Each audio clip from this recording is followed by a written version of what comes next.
नमस्कार विद्यार्थी मित्रांनो, तन्वी क्लासेस या चॅनलवरती आपले स्वागत आहे. आपण पाहत आहोत टेन्स हा इंग्लिश ग्रामरचा चॅप्टर बघणार आहोत. सॉरी, काही काळापूर्वी मी व्हिडिओ नाही टाकू शकले, तर आपण सुरू करूया. टेन्स म्हणजे काय राहते? टेन्समध्ये काळ जो आपला भूतकाळ, भविष्यकाळ आणि वर्तमान काळ. मग या काळाचे 3 प्रकार पडतात. 3 प्रकार कोणते? तर प्रेझेंट टेन्स, पास्ट टेन्स आणि फ्युचर टेन्स. मग आपण काय करणार आहोत आता? ह्या 3 काळाचेच म्हणजे प्रत्येक एका काळाचे 4 प्रकार पडतात. जसं प्रेझेंट टेन्सचे simple present tense, continuous present tense, perfect present tense आणि कंटिन्युअस परफेक्ट प्रेझेंट टेन्स. मग त्याचप्रमाणे पास्ट टेन्सचे सुद्धा तसेच पडतात आणि फ्युचर टेन्सचे सुद्धा. आपण मग आता एकाएकानं आपण पाहणार आहोत. आता सुरुवातीला आपण काय पाहायचं की टेन्स म्हणजे काय? काळ जो आपला वर्तमान काळ असतो, म्हणजे जी सध्या आपली स्थिती आहे ते वर्तमान काळ. जे आपला होऊन गेलेला आहे त्याला भूतकाळ म्हणतात आणि जो येणार आहे तो भविष्यकाळ. बघ आता या काळाचे हे 3 मुख्य प्रकार आहेत आणि त्या मुख्य प्रकाराचेच प्रत्येक एका प्रकाराचे हे 4 उपप्रकार आहेत. आता सविस्तर माहिती आपण पाहूया. तर काय करायचं? आता हे प्रेझेंट टेन्स आहे ना, हे आपण बघूया. प्रेझेंट टेन्समध्ये काय आहे? सुरुवातीला त्याचा जो प्रकार पडणार आहे उपप्रकार, तर पहिला आहे बघा सिंपल प्रेझेंट टेन्स. आता यामध्ये सर्वात महत्त्वाचं जे असेल ते आहेत वर्ब, जे तुम्हाला लक्षात पाहिजे. त्याचा मी एक शॉर्ट व्हिडिओ बनवणार आहे, ते तुम्ही बघू शकता. तर आपण आता सिंपल प्रेझेंट टेन्स म्हणजे काय? साधा वर्तमान काळ. यामध्ये काय लागणार आहे आपल्याला? कर्ता असतो, प्लस क्रियापद असते,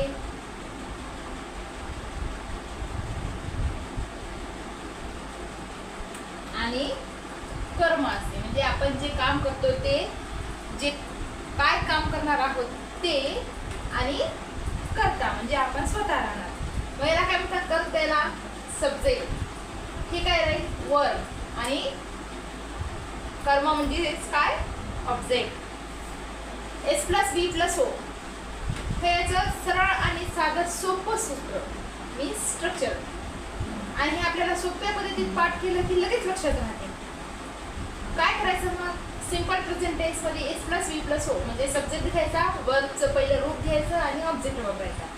एक्झाम्पलमध्ये आपण बघू शकता, आय राईट अ लेटर. याचाच मराठी मिनिंग काय म्हणाला आहे? मग मी पत्र लिहितो. म्हणजे यात काय येणार आहे नेमकं? की लिहितो, करतो, खातो. म्हणजे मी करते, मी खाते. I write a letter, I eat a mango, I play kho kho. म्हणजे मी खेळते, मी करते, मी खाते, मी पिते, मी जाते. हे सगळे काय झालेत? आपले साध्या वर्तमान काळामध्ये येणार आहेत, म्हणजे सिंपल प्रेझेंट टेन्समध्ये येणार आहेत. तर यात काही नियम आहेत. सुरुवातीचा नियम काय आहे? की आपल्याला तृतीय पुरुषी एकवचनी कर्त्याच्या मूळ क्रियापदाला काय वापरायचं आहे? साधा वर्तमान काळामध्ये यस किंवा ईएस प्रत्यय लावायचा. यस किंवा ईएस हा प्रत्यय वर्बला वापरायचा. आपल्याला वर्बला यूज करायचा.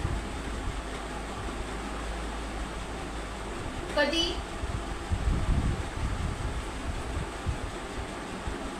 ही, शी किंवा एखादं नेम आलं तर, आल्यावर यस किंवा यस प्रत्यय लावणे. याचं एक्झाम्पल काय येणार आहे बघा? ही राइट्स अ लेटर म्हणणार आपण. He writes a letter. म्हणजे काय, तो पत्र लिहितो. किंवा she writes a letter, she writes a letter. किंवा स्नेहा इट्स अ मँगो. असं या भाषेमध्ये आपल्याला यूज करायचे. आता तुम्ही याचा स्क्रीनशॉट मारून घेऊ शकता, लिहून घ्या, नोट करा.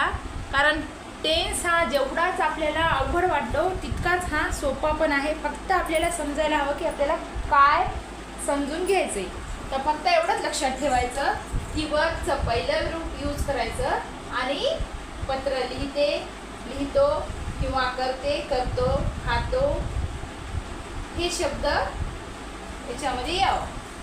आणि एकदम सिंपल आहे, S+V+O हे एवढंच लक्षात ठेवायचं.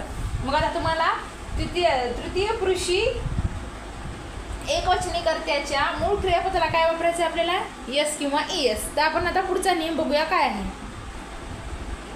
आता तिसरा नियम पाहूया आपण काय आहे तो. तिसरा नियम आहे, तिसरा म्हणजे तो पहिला आपण स्ट्रक्चर बघितलं, दुसरा आपण नियम पाहिला आणि आता आपण तिसऱ्या नंबरचं बघूया. तिसऱ्या नंबरचं काय आहे, क्रियापदाचे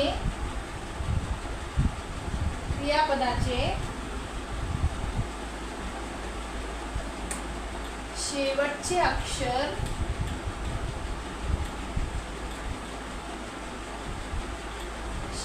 अक्षर यस,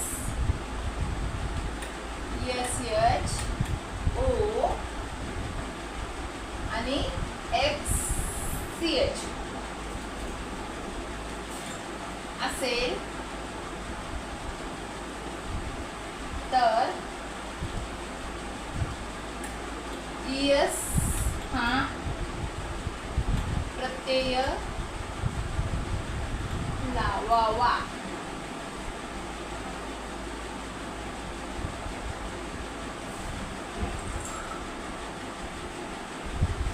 बाकी वर्बला मग यस प्रत्यय लावा. यस प्रत्यय लावणे. बघा आता यात कसं करायचं की उदाहरण घ्या. आपल्याला समजा जिओ आहे. जिओ मीन्स काय, गो. गोला काय येणार बघा, गोस. आता आहे बघा पुश, त्याला काय आलंय, SH आले ना. हे बघा इथं O आलेला आहे, आपल्याला सांगितले ना त्याप्रमाणे. मग आता SH आले म्हणजे इथे काय करावं की आपल्याला पुश. आता कोणी काय म्हणणार आहे बघा, पुशचे ES यूज केल्यानंतर पुशीस म्हणतात बघा काही जण. तसं नाही करायचं, पुश. आता हे बघा आहे कॅच. कॅचचे काय येणार आहे, कॅचला आपण यूज करणार आहोत ES.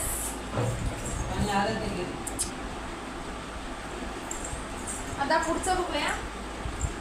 हे बघा इथं CH आले ना, मग आपण ES घेतलं. आता कंपोज. हे बघा इथं SE आलेला आहे. म्हणजे आता इथं आहे का SE आपल्याला नाही, त्यामुळे आपण काय यूज केलं, फक्त yes.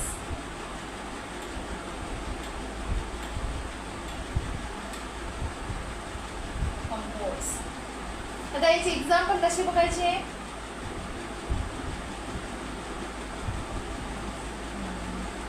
they go to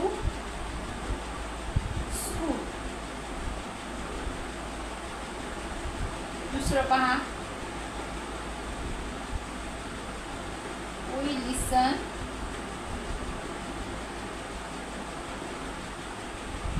the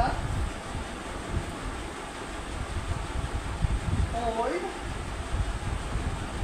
song. आणि you speak